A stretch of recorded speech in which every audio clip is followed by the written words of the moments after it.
and some of them were presented there as well. So we continue to engage with them so that they are able to also sell whatever product they have.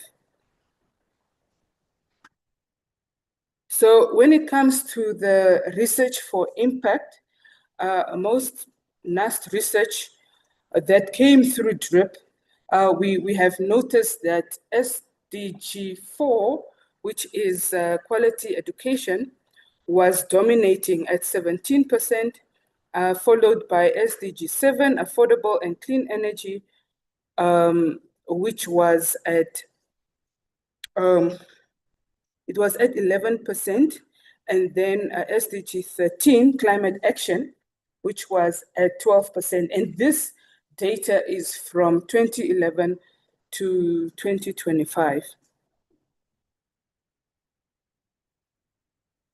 So in terms of the Times Higher Education ranking, we all know now that NAST has been ranked, is now part of the Times Higher Education ranking. And some of the rankings that they cover, or areas that they cover under the ranking, is teaching, research, as well as impact and sustainability. So NAST is currently at 1,501 plus. So based on what I just initially presented in terms of what they cover, so we need to improve so that eventually our ranking can be better. So this is just a start. So hopefully, as we create more products and innovation, and as we also have more research impact, this will then eventually improve. So based on the website, there were 4 out of the 17 Sustainable Development Goals where NAST has participated, and this includes SDG 1 for no poverty, SDG 4, quality education, SDG 15, life on land, and SDG 17, partnership for the goals. So one of the actions that we can also further take in order to align ourselves with the SDGs, because this is quite important, because the Times Higher Education ranking looks at SDGs as well. So it's important to, for example, to map out our existing research projects to the Sustainable Development Goals, and also to promote internal SDG awareness, and also to ensure that we have reporting templates, a way of reporting our SDG impact. And in terms of strengthening and diversifying global research partnerships, we need to also ensure that we identify and strategically select our partners, ensure that we also promote exchange, student staff exchange with other universities, and also to join global research networks, for example, this network as well. So we need to join more networks, which is actually beneficial not only for the institution, but also for the researchers themselves. And thirdly, also to enhance digital visibility and engagement as the institution, we need to ensure that what we send out there is synchronized, especially on social media. And we also need to ensure that we publish our institutional success stories and achievements as well. So before I close, I just want to also say that there's a call coming up. Unfortunately, we didn't prepare to say that there is funding, Prof. Shava, but there is a call currently that aligns with the faculty. So I'm hoping that everyone applies. The deadline is September 4, so there is still time to apply. And it's basically AI innovation for social impact.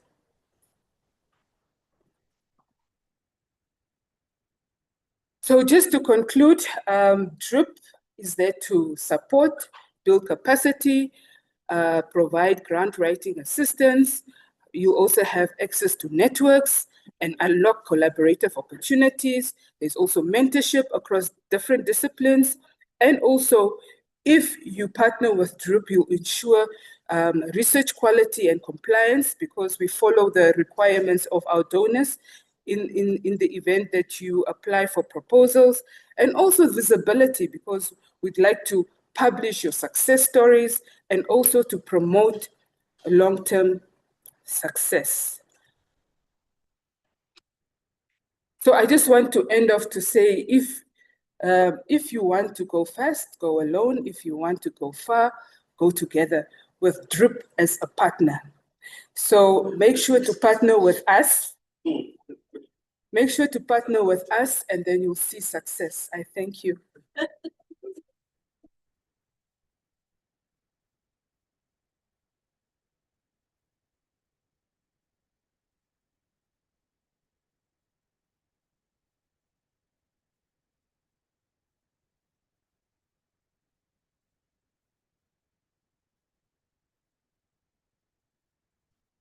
And thank you, Ms. Louisa, for highlighting the research support and innovation from the Directorate of Research, Innovation and Partnership. Really, very exciting to learn about, what type of support we have in research, not only about the research postgraduate development, but also about, grants, funding, collaboration. So, we have a full support and researchers, postgraduate students. Please take the advantage of this platform. And yes, I assure you, Ms. Louisa, we are together with the DRIP to go forward. So please give another round of applause for DRIP and Ms. Louisa. Moving forward in this line, let me invite for the remarks Dr. Lisho Mundia, apologies, Deputy Executive Director, Ministry of Education, Innovation, Youth Support, Arts and Culture, Government of the Republic of Namibia. Please welcome Dr. Lisho Mundia.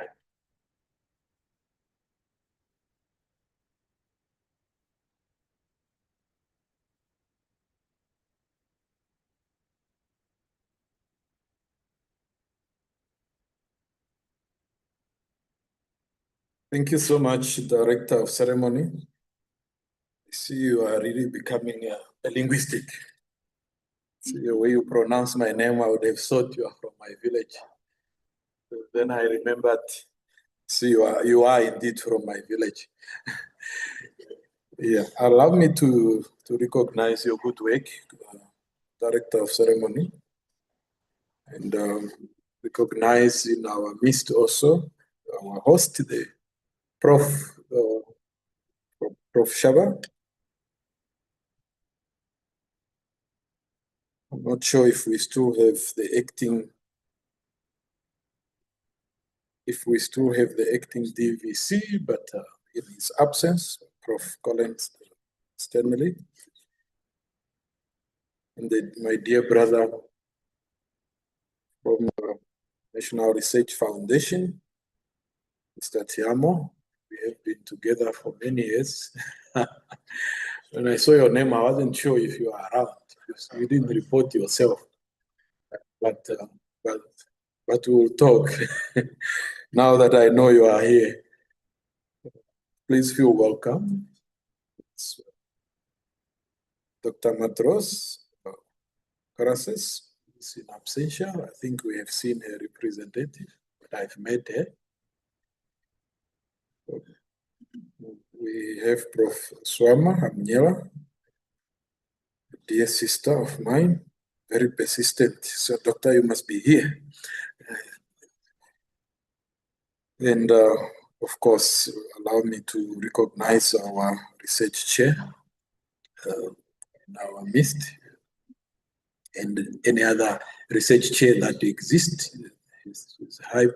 High profile positions that we must recognize. If there are any academicians, students, ladies and gentlemen, good morning to you all. Good morning. why do we look so lonely? As if we are at. I thought we should be excited. It's research. Maybe before I continue, I'm not here to give a political speech. I'm just here really to have a conversation with you. Maybe we can look first at the person on your left. And if there's no one on your left, you can look on your right and say you matter. So you matter in research. Much better, much better. See, I think we have seen the last presentation, the last slide. Lisa put it well. If you walk alone, what happens? You can go far. And if we work together, we go faster. And that's really about life in general. It's quite important that we recognize each other. And you know, with mental health becoming a very big thing, we must always smile at the next person. Never know what they are going through. And research, that's what it teaches us also. But that's not what I'm here for. I'm here just to have a conversation with you. Firstly, to appreciate the fact that you are invited to share this room with you. It's quite important. As of course, I think I wasn't well introduced. So I'm the Deputy Executive Director responsible for higher education, which is now the universities and all in other private universities and colleges, and the welfare of that. Then training, which is all our TVETs, and including those private and governments.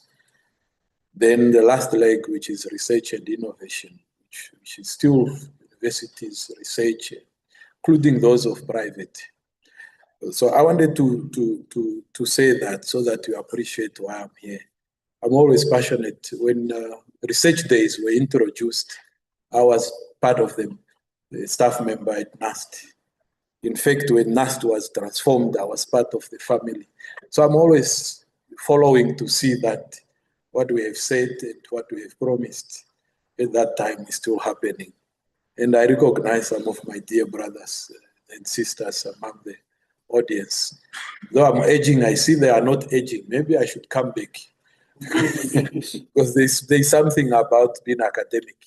The mind just keeps expanding and growing while the body is complaining about fatigue and all that. But the mind just remains young. Perhaps I should come back. Thank you to the faculty. This is a very great initiative, especially that it's hosted alongside the African Research Symposium. It's really important. Compelling again with a much needed theme. A decade of societal empowerment through technological innovation and research and for national development. It's quite important, especially the last one. I've always been very up and active about national development. If we do not carry research that are of national interest, we are doomed to actually misdirect the decision makers. You must be assured whether you are a student carrying research, staff members teaching that student, your role is hugely important. Hugely important because we guide political decisions. We guide in a nutshell, we guide the national development. So it's very important that whenever you chant your topic, you always think of the end goal. The end goal. Even though we sometimes go on and say, no, but what is your aim? What is your objective? It's an aim that matters in the end, because that aim, of course, it will bring in spin-off, benefits, but it will also leave up deliverables. Those deliverables are the end goals. And that's what we want out of you as researchers, you as students in research space. With this theme, I simply anticipate very good insight, wealth of insight, and of course, very good groundbreaking innovations, collaboratives. We have had enough of that, collaborative opportunities, researchers coming out in your shells, and of course, impactful studies that are study results that are going to go beyond the continental horizons. It is important, especially that I'm learning that this is a conference, this is a research day that is taking place alongside the International Conference on Emerging Trends in Networks and Computer Communications. That in itself really coupled with the fact that it's a hybrid. There is no excuse for not enjoying the benefits of what others have put together for a number of hours, for a number of years. You can sit in your home, which I believe some are doing, enjoying listening to knowledge and experience sharing, and of course then advance that to your advantage or national advantage. I'm learning that this is the research day also sponsored by Institute of Electrical and Electronic Engineers, as it's rightfully depicted on your billboards, and of course, with a number of partnerships that are visibly on your billboards. I'm reliably informed as well that the conference proceedings will be submitted to the IEEE's Expo, and of course indexed in the Web of Science, Scopus, and other leading academic databases. What that means to me is that then this is a world, or rather a global recognized platform. You might look at it like you are a small community here, no small community online, but the impact of your studies, looking at where your results will end, it's really a global platform. And I think that really highlights the importance of this platform. Allow me to sincerely pass my greetings, my sincere gratitude, which I have done, my opening remark to the UNESCO Research Chair on secure high-performance computing for higher education, and of course the research team at NAST for its pivotal role in organizing this conference. We all agree that cybersecurity, like many other space or fields, plays a very crucial role in advancing our virtual health care, especially in areas relating to our mental health support. And I've said that in my earlier remarks.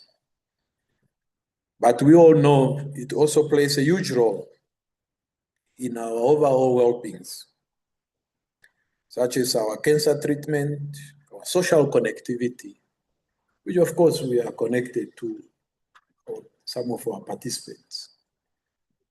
The advancement in that is created through that space.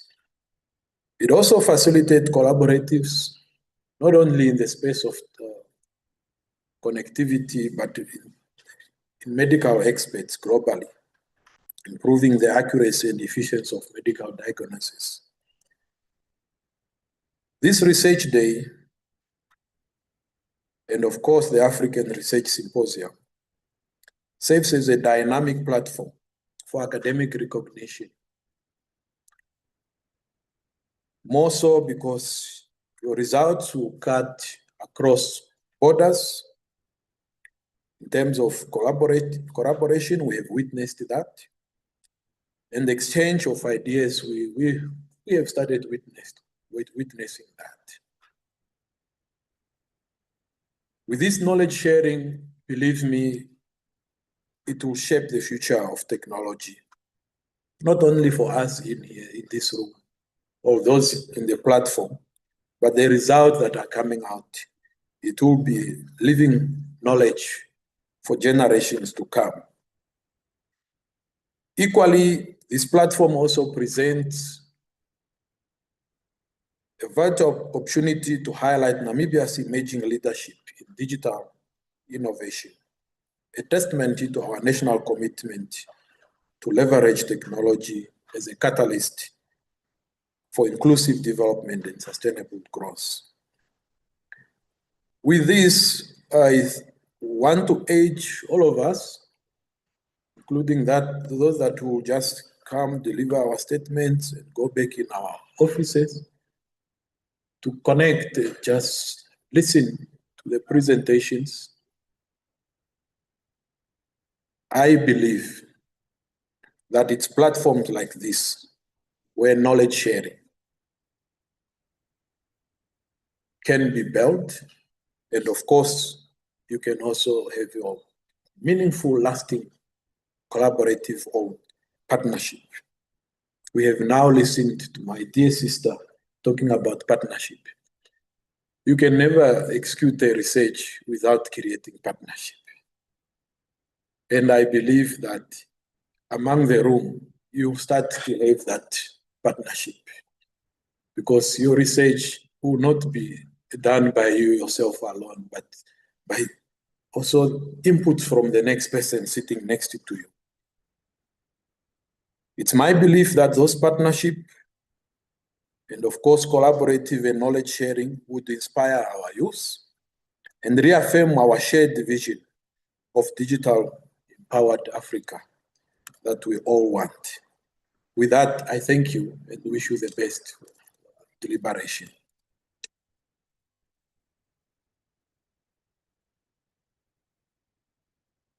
Thank you, Dr. Mundia. I think you rightly said a small community of research here and online, but the impact will be higher. With that words, once again, thank you, Doctor, for your inspiring words. Moving forward to our next speaker, who will be delivering a keynote speaker, as Dr. Chiamo Mochegwa, who is the Director of African Open Science Platform, National Research Foundation, Pretoria, South Africa. Please welcome Dr. Chiamo.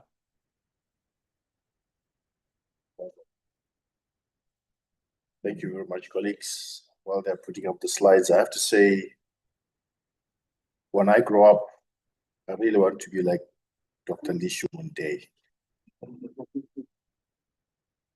So calm and deliberate, very strategic.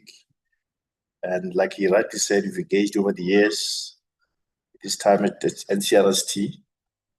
And I think through his leadership and diplomatic skills, I think we've made progress in the country. Really, you have a gem with you in Namibia.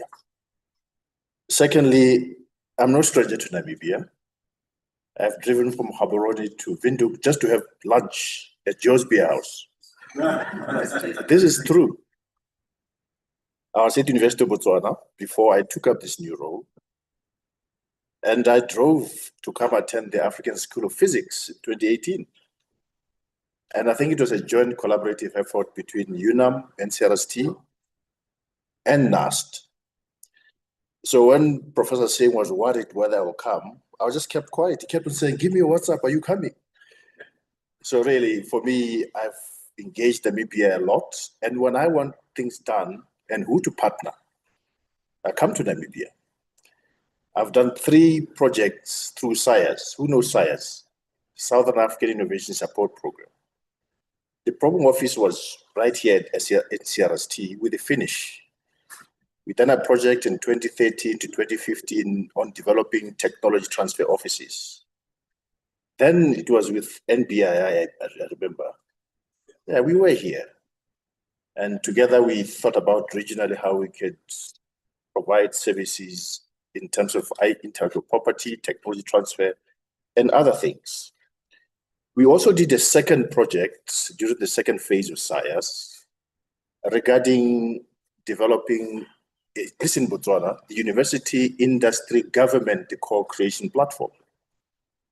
I think there were a number of projects in the SIAS phase, including, for example, improving our innovation ecosystems. And I can see Namibia has done a lot since.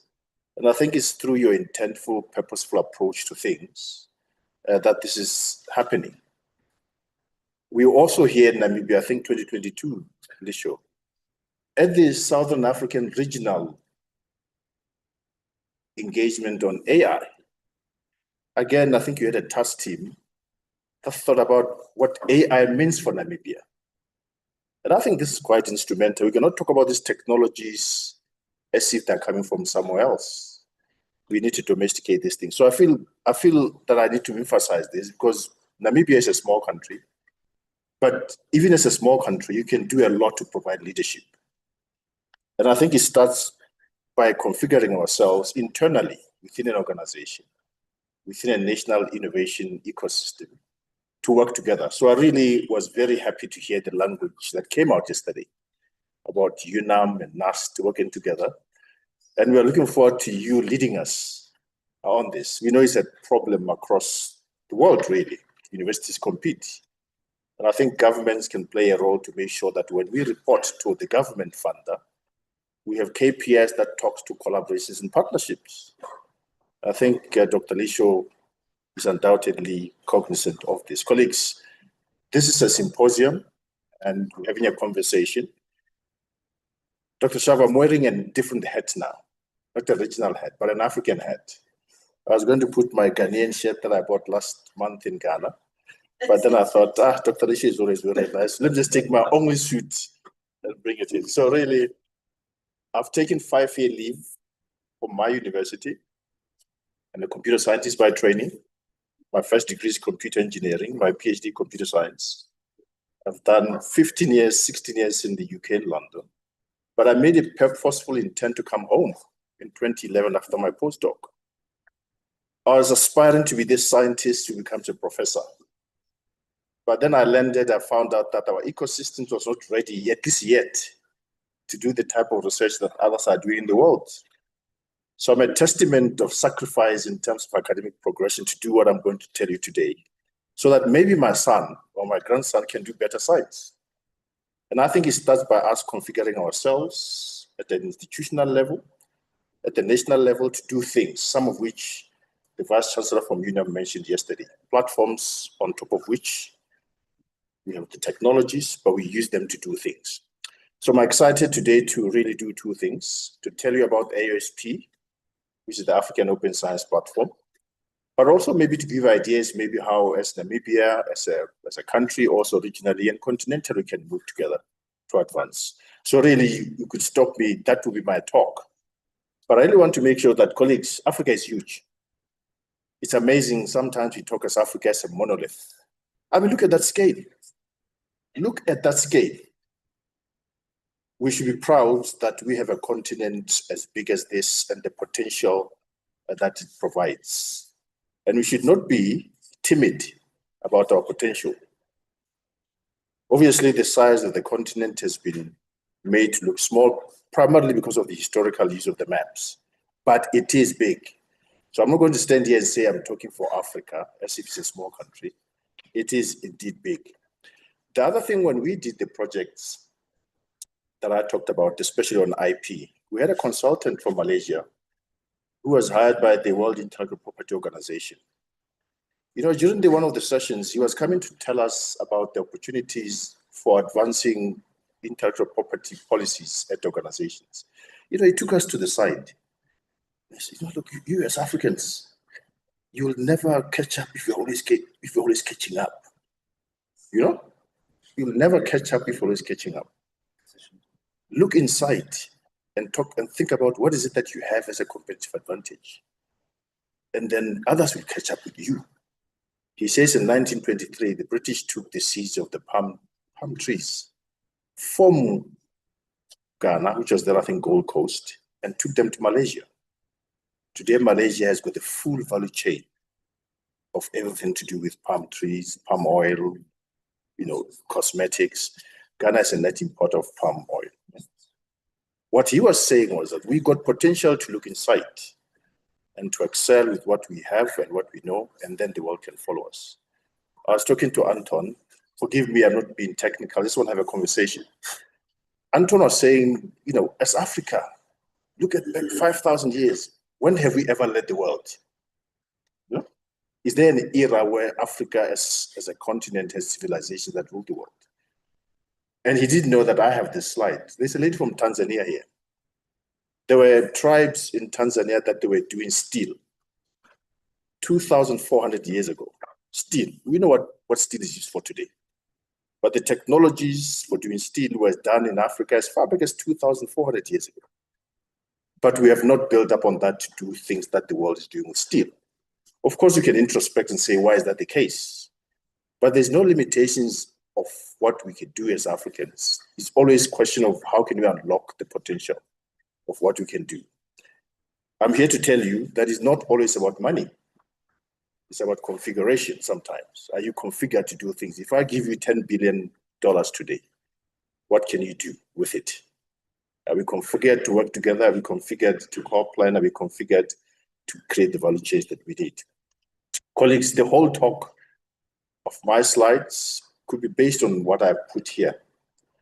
I think we need to think about how we can digitally transform our ecosystems to be able to enable us to go far and fast and leapfrog. We don't have to reinvent things. The conversations around artificial intelligence has to be domesticated like we did here in Namibia a couple of years ago. Thinking about AI means to you. What does AI mean to Africa? It should not be an alien thought. Do we have the necessary data to train our AI models to do the things that reflect us? Yeah. What can AI do for science, the science that addresses Namibian challenges, African challenges, vice versa? The conversations around open science, which is what I will talk about, that puts society at the core of our scientific endeavors. Science should not be about us scientists wearing lab coats, developing long white beards, becoming professors. It must be science that talks to society and societal impact. Open science enshrines that. We must also domesticate what open science means to Namibia, means to Africa, so that it's not something that's come from UNESCO, and we meant to do it. And certainly on the infrastructure that we develop, everybody's talking about digital sovereignty, data sovereignty, AI sovereignty. Countries are strategic now about these investments. Are we always going to have to look at others to invest in our infrastructure? Very much like security. You don't outsource security. You have to be strategic about investing in it. So I think you are fortunate to have leaders like Dr. Lisho here who understands these things.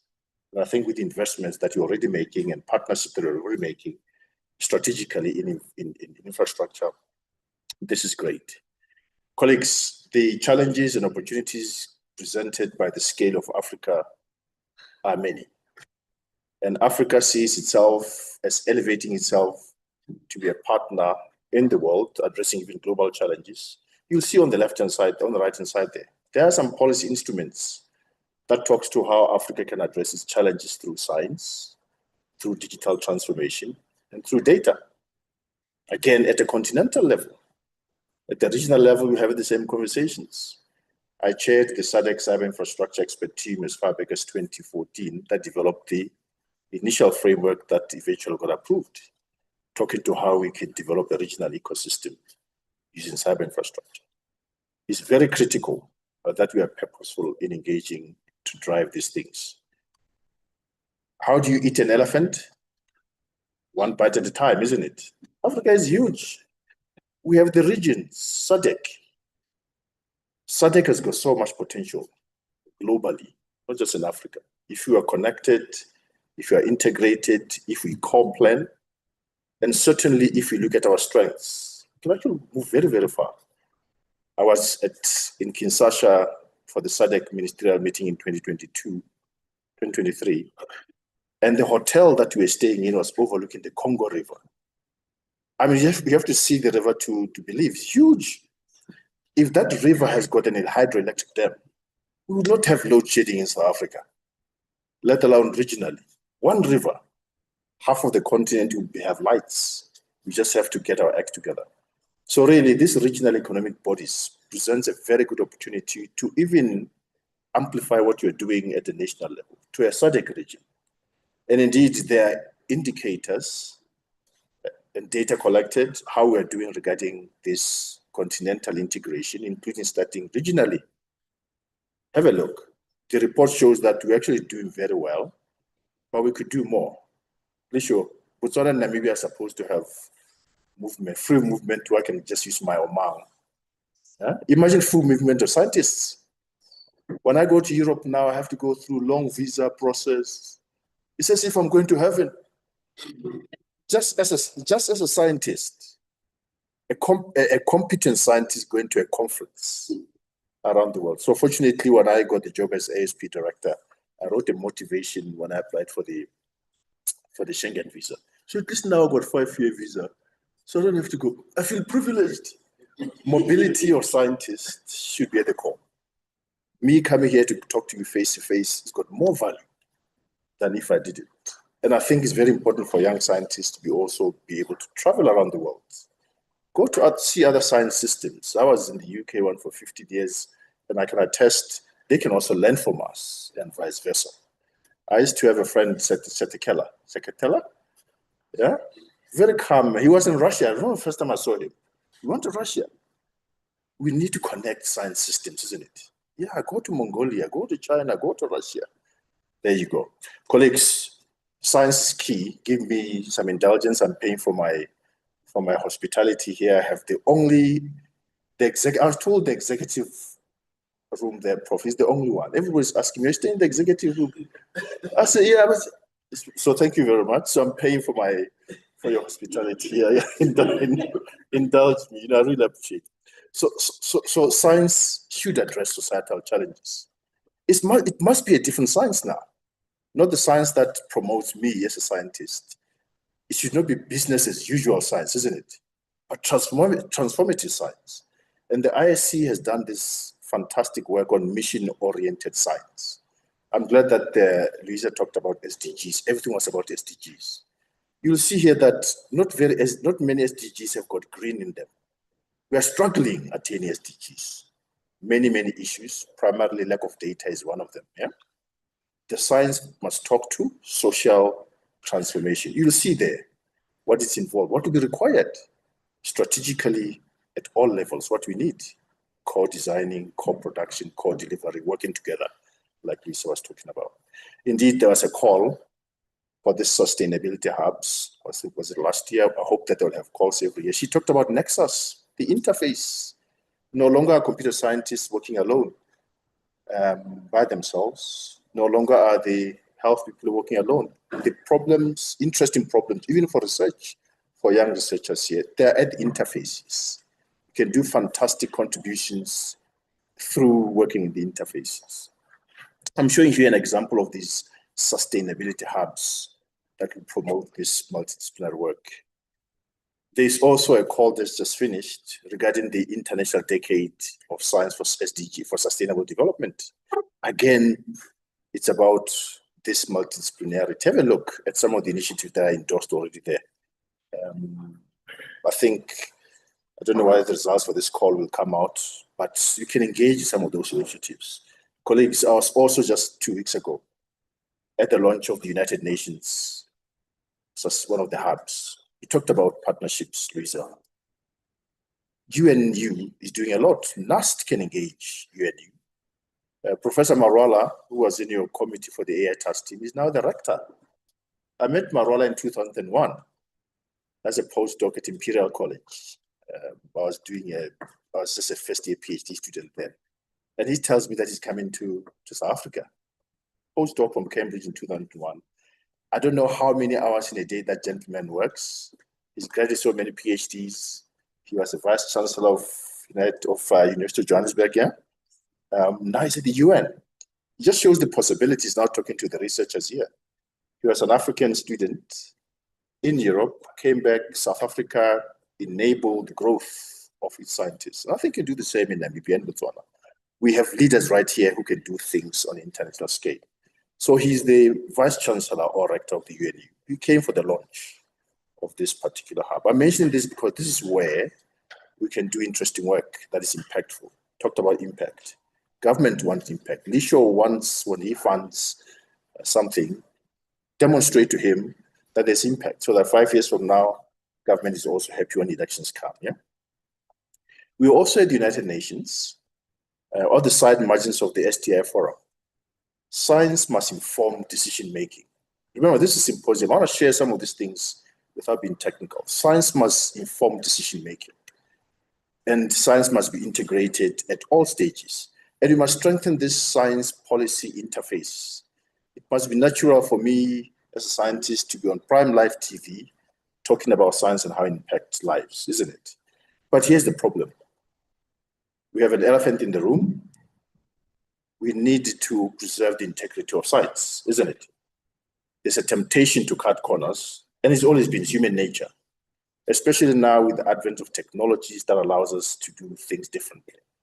So we must be cognizant that at the very core, let's preserve that integrity of science, because if it's compromised, then how can our politicians, policymakers trust that they can use science to do policies in health or COVID or whatever? So integrity is key, and that talks to issues like you see there, isn't it? Are we using AI the right way? Because the tools will always be there. You've got a knife. You can be a chef, do nice things with it, or could do very bad things, isn't it? But it's a tool. It's a tool. So as a computer scientist, I'm very cognizant that people who may not understand the technology tend to, especially those in industry. Sometimes I just want to cover my eyes when people are talking about AI on the news, you know? But the reality is there. Can we use it for better way of doing science, isn't it? Yeah. There is another thing that I wanted to highlight. Again, Dr. Sitol mentioned this somehow in passing regarding AI and all. Who's driving AI? Who's AI? Who's putting money in AI? And he who pays the piper calls the tune. If they are putting money in it, they want something. So it's important to think about investments in the AI. And there's people who are working closely in the AI who says, maybe the way we are going, we've reached a point of diminishing returns. No matter how much money you put in to train all those models in big data centers, consuming a lot of energy for some marginal gains. I think DeepSeek showed us that the group think that we're following doing AI was actually wrong, isn't it? There are other efficient ways of doing things. So really, I want to put this caveat in there so that when you talk about AI, think about the nuances and the pinch of salt and the limitations. Don't be evangelic about it. Be purposeful of what is it for, especially because you are engineers and scientists. Quickly, the recommendations of open science are there. Namibia is going to report every 5 years. You'll be helping Namibia report by showing activities on the ground that you are doing with open science. There are obligations, areas of action that all of us can do. Government has to do enabling policies, investment in infrastructure. Even us as researchers on the ground have to do things. A definition was given that grounded open science under all those pillars. Don't forget, science must talk to societal impact. I want to mention this. There's a pillar of open science that talks to dialogue with other knowledge systems. I always say to my colleagues at UNESCO, I sit on the UNESCO chair for the implementation of recommendations. We must move beyond dialogue with other knowledge systems, but move towards partnerships and projects and action, isn't it? But those projects must use methodologies that build trust.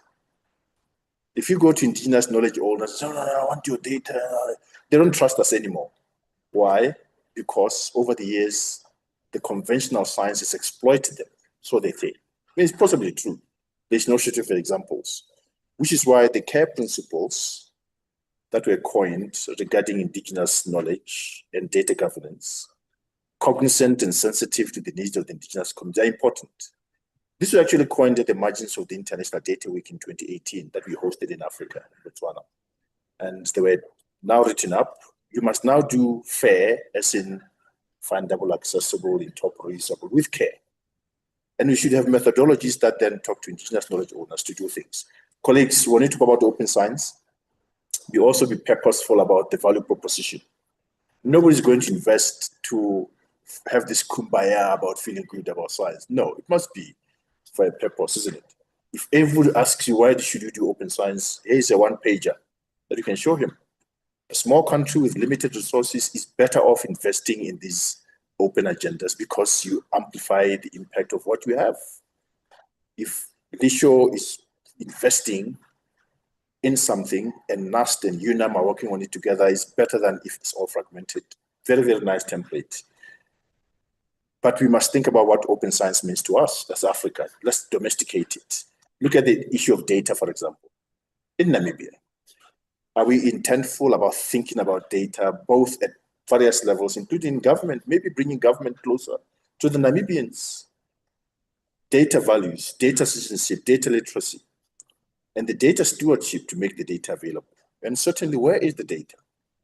Are we thirsty in a sea of water? The data is there. We can be intentful about these things. Colleagues, finally, on this interlude, just saying AI and open science can work together somehow. Even though there's a little bit of a problem, the current AI setup is that it's closed, isn't it? Because it's driven by industry. What's happening in the black box? Is that a miracle? What's happening in the black box? We need to open up the AI so that we know what's happening inside, yeah, and can be replicated. But of course, AI can also drive science. There are many, many examples. Putting it all together, Louisa, the way you research, you assess research has to change amidst all these opportunities in open science and AI. What should the researchers be assessed for and how? To promote the right behaviors. I know there's a say you can't teach an old dog new tricks, but there's hope with the new ones, with the younger ones. Yeah? We're about to retire, all of us with big bellies, isn't it? But going forward, what type of science and how should they be doing it, and how do you incentivize them to do it that way so that we accrue all the values? So there's now some thinking around research assessment amidst AI and open science. There are some discussions that we are starting around an African research assessment forum. Funders should lead this. SGCI, NCRST, and others, NRF, and others should really lead because they're funding so that they incentivize to do the right things. Colleagues, I know I'm taking time, but it's a symposium. We must build trust. We must build trust. There's a lot of science happening in the continent. I was in Botswana the other, it was 2018, some meteorite came. CCTV showed it. Before you know it, the following day, there were people from all over the world coming to look for that meteorite. The following day. Remember, this is an object from the far recesses of the universe. It landed in the Kalahari. The following day, there were scientists, astronomers, astrophysicists, people looking for it. There it is. These are the guys from the Botswana Geoscience Institute, some guys from UB, some guys from BUST. But I can tell you the science that was done on this in terms of the analysis, and it was done somewhere else.